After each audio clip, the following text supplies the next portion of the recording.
Hello বন্ধুরা, আমরা আসছি আজকে স্প্রে করতে।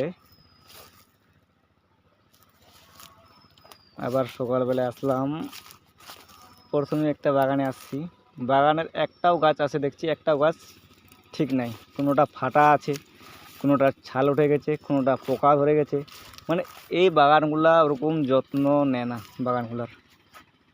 বছরে দুবার স্প্রে করে, তাতে কি আর হয়? এই যে বাগানের কোয়ালিটি, প্রতিটা গাছই ফাটা। আর এরা সব থেকে বিশেষ করে একটাই ভুল হচ্ছে, এরা গাছে ব্যবহার করতেছে ডিএপি। এই যে গাছ, প্রতিটা গাছেরই এরকম সমস্যা। গাছে সবসময় এরা ডিএপি ব্যবহার করে, বেশিরভাগই ডিএপি। প্রতিটা গাছেরই সমস্যা, একটা গাছও ঠিক নেই। আর এই যে বাগানটা পরিষ্কার নাই, অনেকটাই জঙ্গল।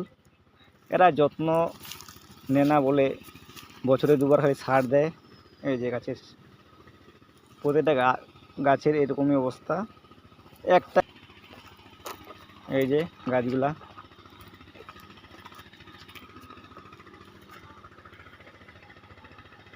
মানে এরা সবসময় ডিএপি ব্যবহার করে আর বাগানের কোনো যত্ন নাই।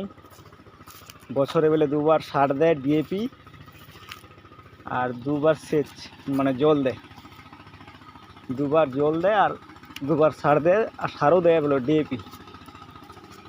এই জন্য গাছের অবস্থা, একটাও গাছ ঠিক নেই, একটাও গাছ, প্রত্যেকটা গাছই খারাপ। আমি বলছিলাম বাগান মালিককে যে বাগানটা চারদিক দিয়ে ঘেরা দিয়ে চাষবাস করো ভালোভাবে, তাহলেই সফলতা পাবে। এই যে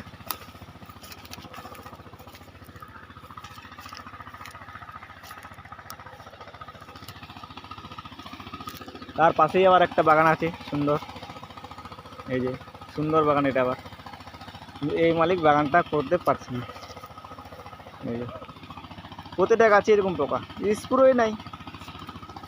বছরে দুবার স্প্রে করে, আর আমরা বাগানে স্প্রে করি বছরে মোটামুটি 8 মাসে কম করে হলেও 6টা-7টা স্প্রে হয় কোনো কোনো বাগানে। এই যে এগুলো কিন্তু ফাটে গেছে, আবার পোকা ধরে গেছে। পোকা আছে, ভেতরে পোকা আছে। এই যে ভেতরে পোকা আছে, গাছটাকে শেষ করে দিয়েছে। স্প্রে করতেছে সম্পূর্ণ বাগানটায় 50 লিটার জল দিয়ে। আমরা আজকে করলাম 120 লিটার জল। বললাম বাগান মালিককে দেখো রেজাল্ট হয় কি না। ঠিক আছে তাহলে আজকে মনে, ওকে।